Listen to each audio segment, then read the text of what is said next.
today we are going to be talking about the PA Forward Student Loan Program. I'm your host, Tiffanie Devan, and I have the pleasure of having with me back here in the studio, Dan Wray, as well as Linda Pacewicz, who are both PA Forward account executives. They are our experts when we're talking about the PA Forward Loan Program. And something about PHEAA is we have quite a few different products and services that we oversee. We are the overseer of the Pennsylvania State Grant Program, as well as we oversee some special state aid programs. In addition to that, we are proud to offer a PA Forward student loan program that's out there. So today's episode is really going to give you all an opportunity for our listeners to dig in and understand all of the different aspects of the PA Forward student loan program. Now, before we do that, we really want to make sure that our listeners really know some tips about things that they should consider or what they need to know before they even borrow a student loan. More specifically, before they even borrow a private student loan, such as the PA Forward student loan program. So Dan or Linda, either of you can jump in. Could you provide just a couple tips or some things that students and families need to consider before we even talk about the private loans that are out there? Well, I guess the first thing you have to do, I'll just jump in there, Dan, is to understand what you need to borrow, because you always want to know what your threshold is, how much you expect to earn from a career before you can actually determine how much debt you should go into, because PHEAA is all about affordability. We want the student to be able to afford their education and make the right choices. So doing that research, my favorite is mynextmove.org, and PHEAA has the mysmartborrowing.org website that helps a student understand what they need to borrow. Dan.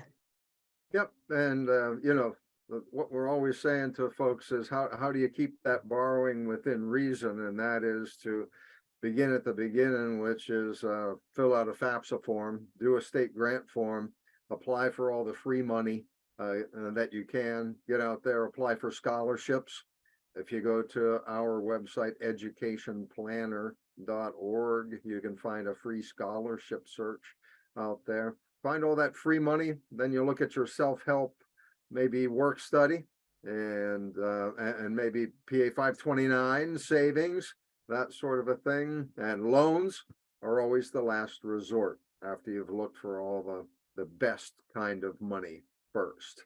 So that's why we like to make that perspective, is we're here talking about loans, but really that's the last resort. And it's no problem to borrow for higher education. It's a good investment, but you just need to keep that borrowing within reason. And Linda, what's our stop sign slide say about what is your borrowing guideline?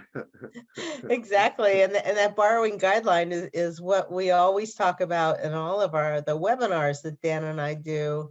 Is the student needs to understand what you're going to get out of this education before they decide how much they want to borrow. So you certainly, if you look up a career choice and it says your national average starting salary is $56,000, no matter what school you go to, no matter where you live in the country, that should be your benchmark. You shouldn't be in debt $150,000. And what I normally say to parents at that point is, if you allow your student to do that, make room in that basement, because they're moving back home. They can't afford to go out there, start their life. We have an apartment and a car and food, and have an education debt that they really went in over their head about. So, right. If exploring the options is really the important piece here. There are certainly lots of different loan options, but you're looking at what is the best choice for you. And a lot of families jump right into it. They don't do their research. They're in bill panic. That's what I commonly refer it to. That I got the bill, I don't know what I'm going to do. Oh, look, I have this marketing piece, I'm just going to do this. And they end up with a very high cost loan. So doing that research and preparing is really important, and PA Forward is one of them that we like to make sure people keep in the mix, because we do have a lot to compare to. Yeah, and that's yeah, that's the first thing to be thinking about, is that guideline. Don't borrow more to get your education than you're going to make your first year in the workforce. And if you look at, okay, so your first stop, if you're looking for loans, after you've gotten all the good money, if you need to borrow, the first stop is the federal direct student loan. Take a look at that, and let's say that you're looking for a 4-year education. If you borrow the maximum in the federal student loan every year, 5,500 first year, 6,500 second year, 7,500, 7,500, that's $27,000 maximum that you can get in that program. Well, there's an awful lot of majors where you can make more than $27,000 your first year out of school. So that's why if you're going to a school where you need to borrow more than you can get in the federal program, PA Forward is there for you in a private loan product, which a lot of students can safely borrow into, PA Forward, because they can safely borrow more than $27,000 in order to get into that career. That's what we're here for. We're that stopgap measure. We're that last resort for folks to meet the gap that they might have between their, quote unquote, good money and what it actually costs to go to school. Good stuff. Now, something else I do want to point out is February is Financial Aid Awareness Month. So I think this is prime time to not just talk about student loans or PA Forward student loans, but I also want to remind our listeners that if they did not have an opportunity to listen to some of our previous episodes, the first 3 episodes really focus on financial aid, how to explore different options, how to cover the cost without breaking the bank. That's one episode. And you all's, when you were originally on, you were on for episode 9, and it was called Understanding Education Loans and What to Compare. I think for those who've never really had a breakout or full understanding of student loans and how to compare, that's a great way. And it's just talking about education loans in general, but you also give good tidbits about financial aid. So I do want to make that known to our listeners to go back and listen in on that. And those who listen, they will have an opportunity to hear you all's hearty bios and resumes so that they know that you are truly industry experts in financial aid and you've been doing it for some time. I know sometimes when we're talking, Dan, you like to put the combined experience together in years. How many years combined do you and Linda have? Quite a few, right? At least 34. 31. You're 34 and 31. All right. And if you put me in there, I think I'm at 29. So we got a little bit going there, right? So I think it's a great segue in to talk about our experts, so let our experts can actually talk about PA Forward loans in general. And for those who don't know, with this PA Forward student loan program, let us know what prompted PHEAA to actually launch it and when was it actually launched? Dan? Okay. I'll let you talk.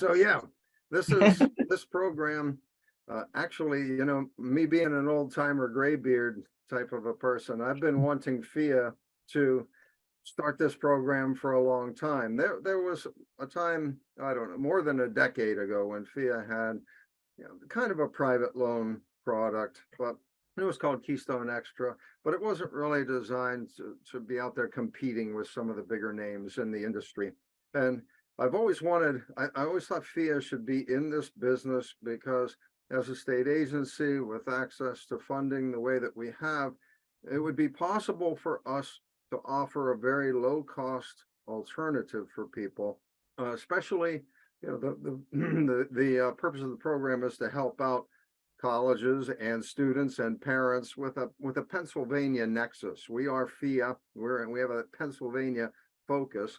And I've always thought we should have a program like this for people who have that gap between their good money, their free money, their federal student loan, and the cost of college. I always thought PHEAA should have a product to help meet that gap because in Pennsylvania, depending upon whose numbers you believe, if you add up everybody's gaps, all the students' gaps at every school in Pennsylvania, it's been estimated somewhere around $2 billion. Wow.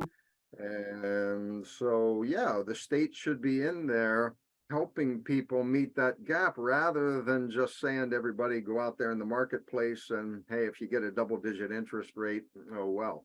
PA Forward is one of those alternatives in the marketplace where the worst you can do on our interest rates is an excellent interest rate still. And the program was started, we launched on April 30th of 2019. I've been around, so coming up on 4 years. I have some experience in the program now. I believe we're sitting right around maybe 8% of the marketplace here in Pennsylvania in terms of private loans. And, we're just looking to be that option for people, that low cost, affordable option. That's our purpose here. And I think we do a good job of it. Glad to help out in that way. All right, sounds good. By having that PA forward loan also, it aligns with PHEAA's mission, which is to, help families find an affordable education. So, I have to give kudos to our CEO, where he saw that, how do we support that mission? And he helped create the PA Forward program. For Pennsylvania residents attending anywhere, they can take the PA Forward loan with them. If they want to go to California for school or whatever, as long as they're a Pennsylvania resident, they can take this very affordable loan with the lowest rates out there. And our border state residents who are attending a school located in Pennsylvania, as long as they're asking you for a FAFSA, and that's considered a Title IV school, they can use the PA Forward program. So a lot of times they forget, they think oh, that's just for Pennsylvania residents, but truly all our border states can use the PA Forward program as well. So, And that's as long as they're attending a PA school, correct? Correct. Yeah. Correct. Yeah. The other thing that we meet a very big need is that at a lot of schools, we are maybe one of only one or two programs that are available to those students. For instance, some of the proprietary schools, some of the tech schools, some of the academic programs that are less than 1 year they still lead to a great career. There are some lenders who don't want to be in that business. Well, we are. If a school has, if they're Title IV eligible, they're eligible for federal aid, then their programs are eligible too, so we're out there for, my youngest daughter has got a certificate in cosmetology, right? We work with cosmetology schools, some lenders don't. We're happy to be involved in helping people get an affordable education, even in those types of careers. Now they lead to great careers. We want to help there as well. Another great feature of PA Forward I want to point out is the interest rates that we have are not only extremely low, but they're stable. We're not out there changing our rates every time the London Interbank Offering Rate, LIBOR, every time that changes, or every time prime changes. We look at multiple funding sources, a very smart move on behalf of the folks who are smarter than me in coming up with this type of a program, that we have rates that, we set them and usually they sit there for a while. We don't follow the market every time they change and try to confuse people. So very stable program, very low interest rates. And to me, those are differentiating features that make PA Forward very attractive. And that's good to know because it was just on the news that interest rates again are going to go up. And I know that's a concern for families when it's time to borrow and when they're looking at different options and things like that out there. But now that we know there's a PA Forward student loan, if you all could spend a little time, let's break them out a little bit because I like to call it a PA Forward suite of loans, loan options. That's probably not what you all call it, but we have one for undergraduates, one for parents, but I'll let you all kind of break out the different types of products that we have and who's eligible. Give us some of the details about each of those programs. Do it to it, Linda. Okay, so we have loans for undergraduate students, for graduate students, for parents who want to borrow, and also refinance. So when the student gets out there and they want to release their cosigners, or they just feel like it's time to look, I have my own credit rating and I have my own job, and now I can refinance and have that loan on my own, maybe even at an even lower interest rate. And of course, I just want to point out when you are refinancing with PA Forward, you don't have to have PA forward loans, or all of them be PA forward. If you ended up, being in bill panic and taking some sort of, you're like, oh, I'll just take this loan, the bill is paid, and now I have a 12% loan, and you're ready to graduate, just because you have that loan doesn't mean you can't refinance with the PA forward program.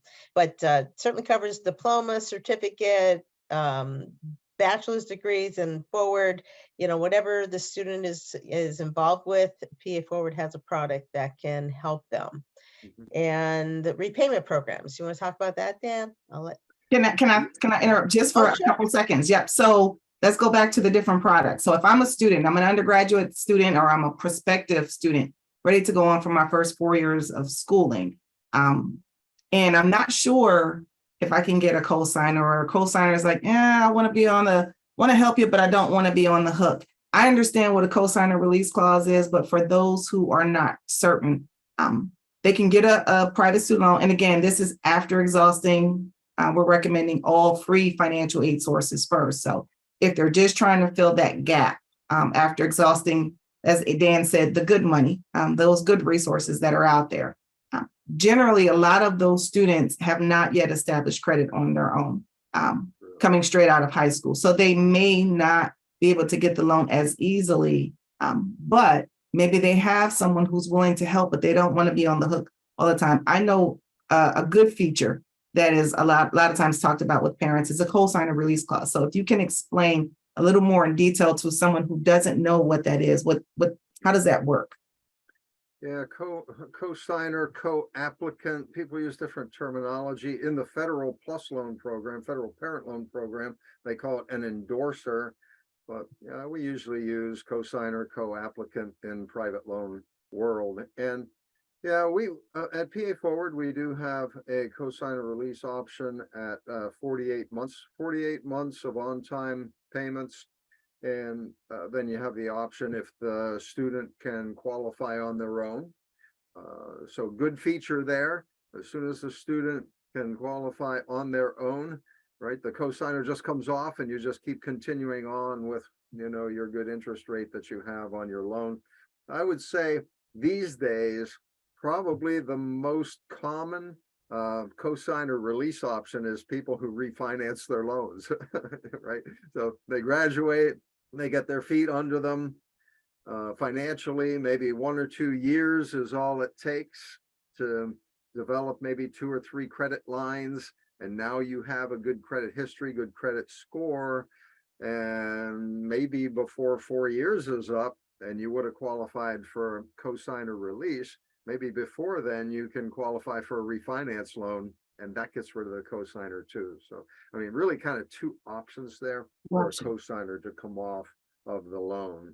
And more, I mean, there are some lenders out there I know that are considering or have already said, well, we don't really have a cosigner release option. However, we have a refinance loan. And that's just becoming a more common way of thinking of how do I get my cosigner released. Well, get yourself a good job, get your feet under you financially, and refinance your loans. There you go. And with ours, I mean, you might sound like, 48 on-time payments before I can release my cosigner. But remember, we offer low rate loans. And of course, at 48 on time, it makes the loan a little less risk. So that allows us to allow you to save money.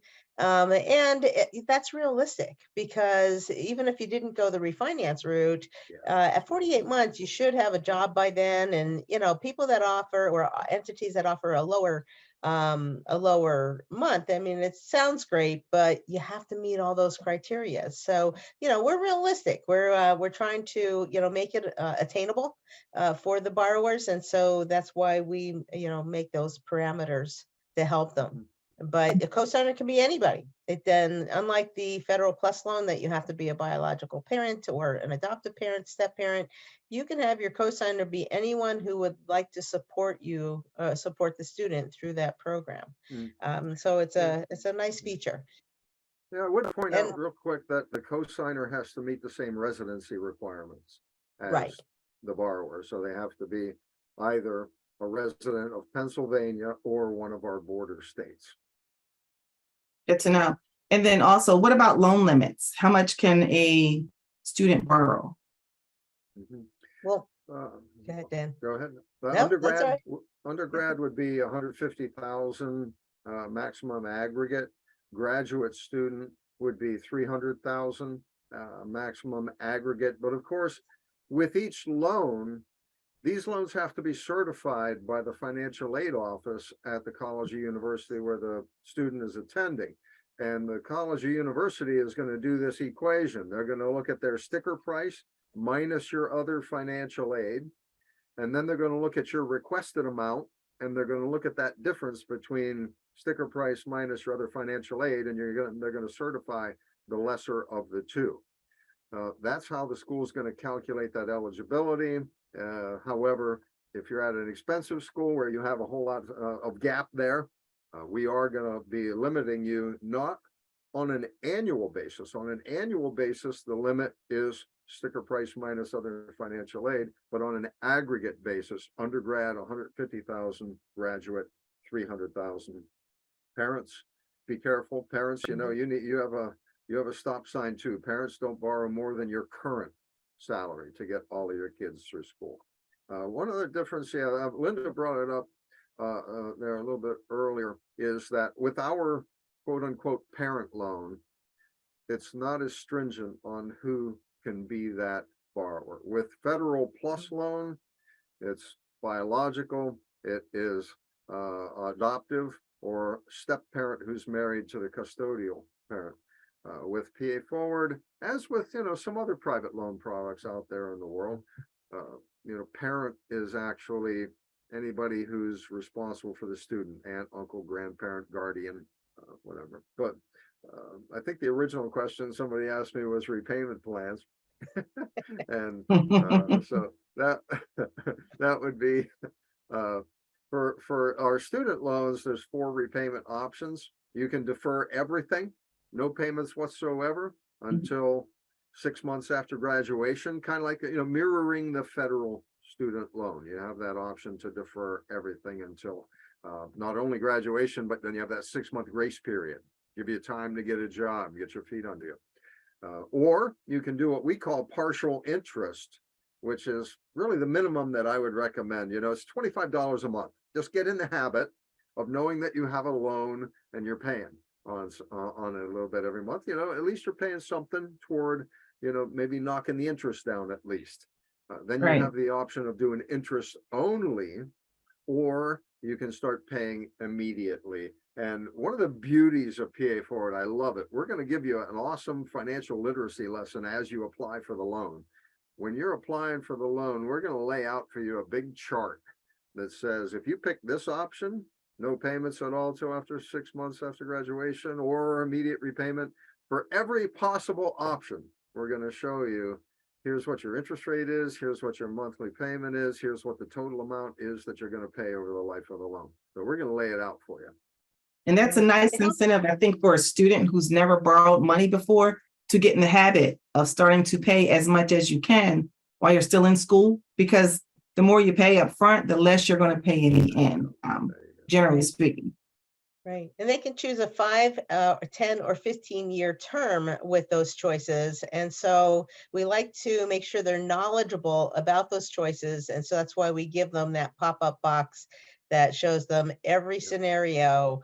So if they're thinking, I'm going to defer it for 15 years, they can see that the interest is pretty much doubled what they're borrowing. So, and we always say, sometimes you have to do that. That's what fits your budget at this time, because there's never any prepayment penalties. So they can have extra money, no fees, and we have fixed rates. So it's not going to be that, like, oh, I'm getting it at this low rate and 3 months from now it pops up, to some other rate. So 1,500 is the minimum. And like Dan said, we have those maximums. And he brought up a good point about the requested amount versus what the school will certify, because we often see families that request a large cushion. And when you're looking at private loans, any private loan, they not only look at FICO, they look at debt to income. And debt to income is your monthly payments versus your monthly income. Can you afford another loan payment from what you're requesting? So sometimes families get denied because if I owe the school 5,000, I'm going to give myself a cushion. I'm going to ask for 10. And so what we don't know what you owe the school, no lender does. So we're saying, can you afford a $10,000 loan? And that debt to income may say, we don't think so. But maybe if I applied for 6, I would have passed that debt to income. So it's very important to know what you need and ask for as close to what you actually need as possible. So you get the best interest rates, you get the best options, and you avoid those denials. Because a lot of families fall into that. So it's just another thing to think about. Such a good point. Yeah, because when we calculate, I'm sure every lender does it that way. When they're calculating debt to income ratio, they're including the loan that you're applying for when they calculate that. And so yeah, the more you ask for, better chance maybe that debt to income ratio is going to be out of whack. And when I say out of whack, I'm just going to throw a general number out there. Private education loan wide, I'm just going to say, if your debt to income ratio is 50% or higher, you're probably going to have trouble getting approved for a higher education private loan. If your FICO is 650 or lower, you're probably going to have trouble getting approved, or maybe your interest rate will be higher, or maybe you'll have fees to pay on that. So those are the things they're going to be looking for with FICO, and they're also going to be looking at debt to income ratio. They're going to be requiring proof of income, so don't be surprised if you apply for a private loan and maybe they want to see W-2s, they want to see maybe a tax return, maybe it can be a paperwork process getting that in there, getting that application done. But a lot of times you can do it one sitting, get it done. But yeah, just a good point about the debt to income ratio. A lot of people don't think about that. And borrowing levels, we're always cautioning people on. Remember the stop sign. Students have that rule: don't borrow more than your starting salary. Parents, don't borrow more than your current salary. It's tempting to see. I mean, we've seen those, right, Linda? We've seen the what's the requested amount on this loan? $100,000. That's what the requested amount is. Well, is that really what you need this year? Right. For school, for your basic needs to get you that education. Yeah. And those are good points. Oh, I'm No, sorry. go ahead, Linda. I No, was go going to ahead. say, PA Forward also has one of the highest graduation benefits. In fact, I think we are the highest, and I'll just say that. But The repayment it's a period's 0.5%. longer than 8 years. I can't, so if you're There you paying go. longer than 8 years, I can't find a benefit bigger than our graduation benefit. All right, so let's talk about it. What is it? They get a 0.5% automatically. It's a 0.5% interest rate discount when they graduate. So when the school reports them as graduated, we go back to that graduation date and we will reduce their interest by 0.5%. And we also have a 0.25% direct debit discount, which pretty much every lender offers, except PA Forward offers it immediately. And many lenders make you wait until you're in full repayment.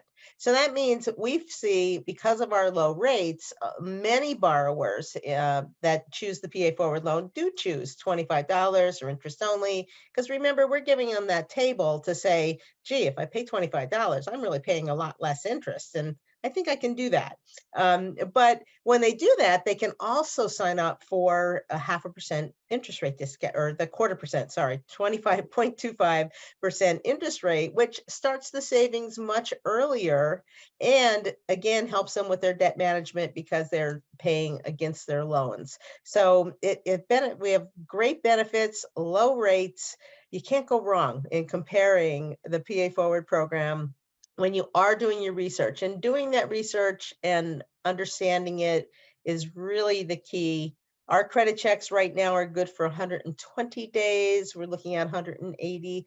But what that means is families want to wait until maybe April, May, Dan, would you say, to apply so that their credit doesn't expire by the time the school certifies it, because schools aren't certifying those private loans till August. Dan, would you say? It depends, when I worked at a large state-related university in the central part of Pennsylvania, we started doing private loans in July. I mean, we wanted to start doing them, if you're looking at a standard fall, spring, summer type of a setup at a school, bills usually come out around the 4th of July. And so we always wanted to start certifying private loans in time so that maybe they would show up on the bills and people would get credit for the fact that they had applied and we had certified that loan. But yeah, I've seen some schools that certify later than that. If they start certifying in August, start counting 120 days back from the first week of August. Now you're looking at, April is pushing it in some regards, but Linda and I are pushing for us to go to 180 because some people want to get a leg up on that, especially not that, as I said earlier, PA Forward's interest rates, we don't follow prime, but people are thinking in that regard. If they see prime is, or they're hearing news that, that the Federal Reserve's talking about raising, or they're looking at the 10-year Treasury note and they're seeing it inch upward, they might want to start applying for a private loan for the coming year in February, or maybe, like right now, or shortly. And believe me, I'm getting advertisements from private lenders right now to start applying for loans.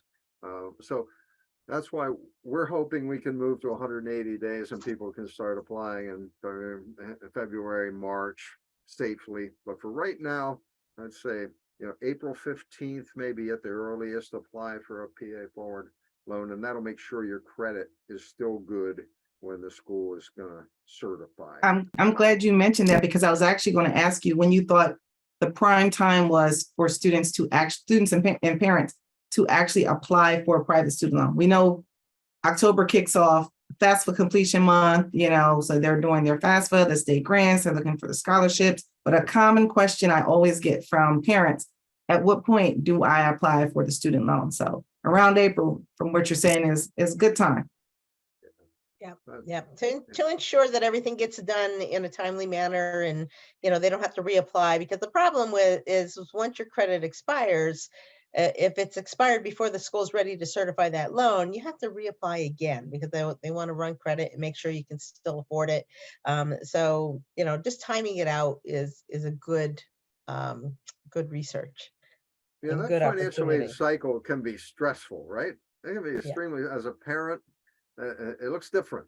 I was in financial aid for a while before I had kids going through the cycle. It can be, you do your FAFSA, and you kind of wait to get an offer letter.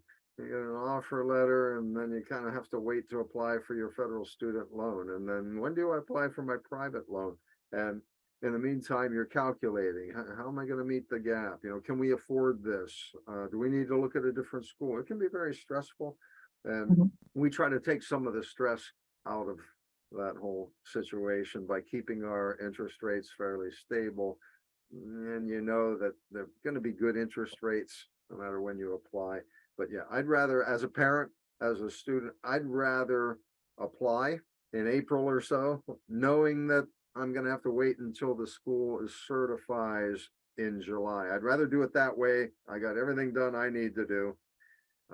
And then I just wait for the school to do their part of the process, rather than the other way around where the school is saying, hey, if you don't show that you can cover your bill by such and such a date, we're going to have to drop your classes from your student, and then you might not be able to get those classes back because they might be full.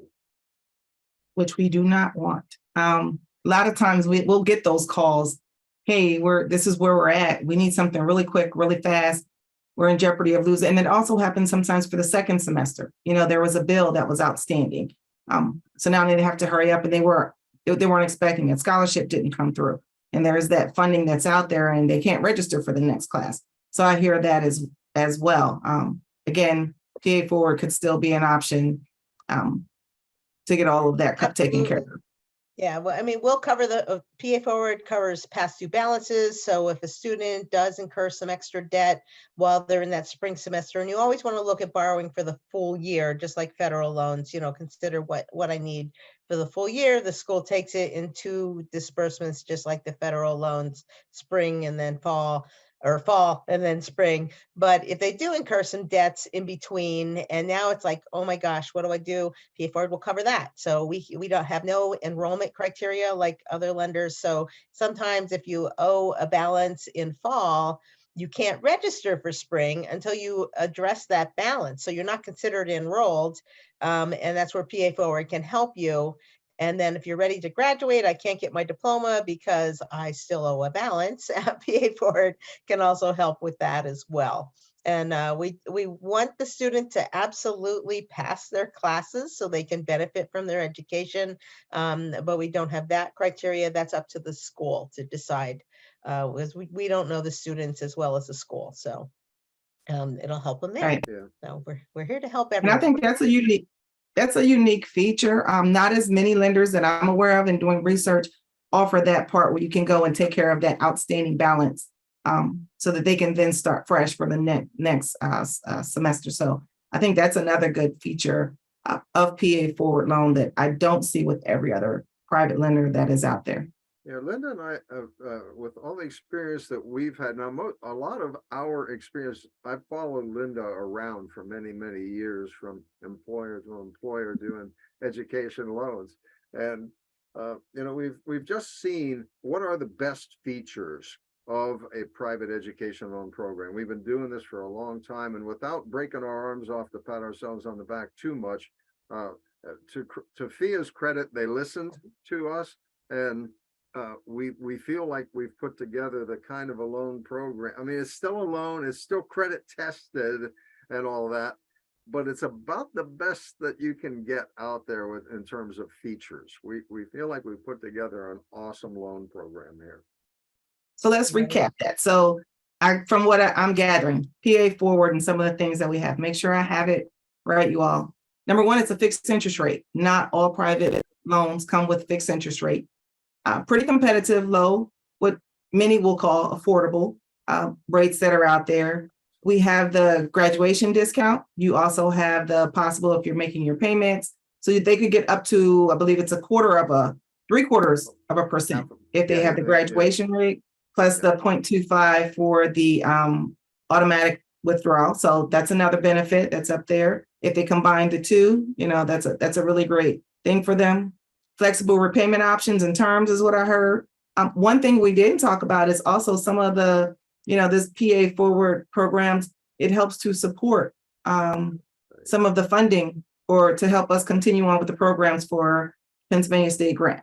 So that's another feature that's out there. Did I miss anything about the program that I think? But I think these are all solid benefits that kind of make PA Forward stand out or make them a viable option for someone who is looking. Doesn't mean that this is going to be a good fit for everyone. Of course, they have to do their research. And of course, we still want them to exhaust free options first, you know, complete their financial aid, FAFSA, all forms, scholarships. If the school has their own financial aid forms, and maybe there's some institutional aid there, we still want them to look and get into that as well, because the good money, again, as Dan said, the free money is the best option. But and then you still have your solid federal student loan programs, but PA Forward is definitely one, I think, that is worthy of consideration for families. Now, for that family who wants to know more, how do they find out more details about the PA Forward loan program? Well, they can definitely contact us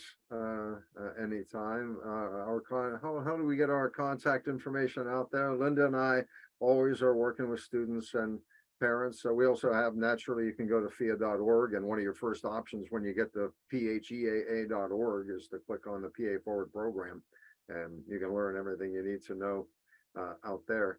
So, you know, lots of ways of contacting us. If you have questions, we're always there for you. Linda and I, we work with parents and students a lot. We want to take that pressure off of the families as they're looking for these loans. So, yeah, don't hesitate to get a hold of us. And if you want to say your email addresses, we have a transcript that'll come through, so you can shout out your email addresses if that's a good way for them to get in touch with you, and they'll have that as well. All right, I'll go Daniel.WRAY@PHEAA.org. Daniel.Wray@PHEAA.org. Okay, mine's a little more Linda, complicated. yours is a little tougher, isn't it, Linda? Yeah, it's Linda, Linda .Pacewicz,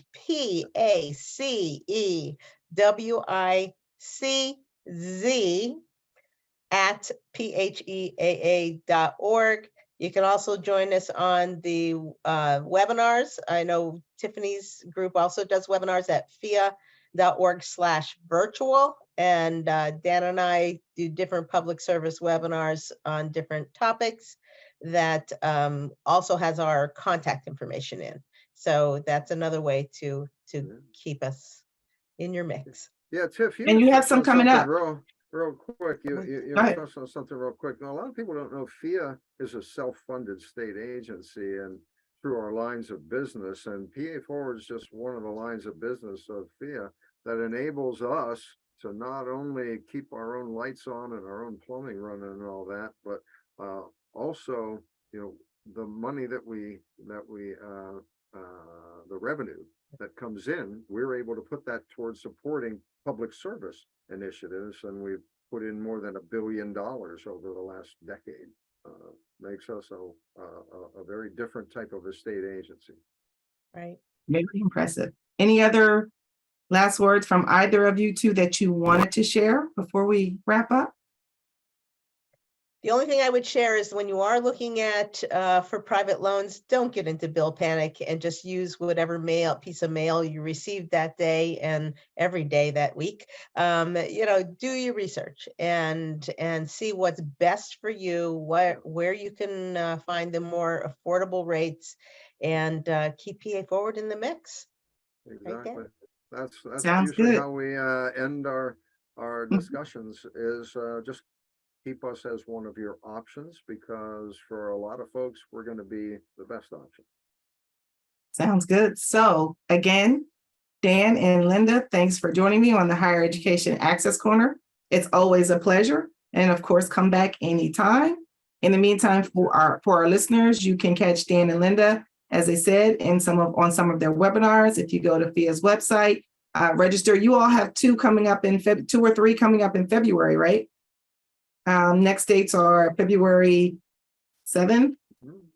And I believe you have one on the 21st or 22nd. Well, we have one on the 7th on advanced planning for higher education. We have one on the 9th at noon on scholarships. And then we're looking at the 21st at 6:30 p.m. advanced planning for higher education. And on the 23rd at 6:30 p.m. on scholarships again. That's how we usually do it. We usually do 2 topics per month, and we try to hit each topic once at noon and once at 6:30 p.m. And they're on Tuesdays and Thursdays. Sounds good. So hopefully our listeners will tune in to you all, and the next time they'll tune in again with you all on the Higher Education Access Corner. That's my plug to say, Dan and Linda, come back at any time. I'm going to look for you all soon. And again, thanks to our viewers and our listeners for tuning in on the Access Corner. Have a good day.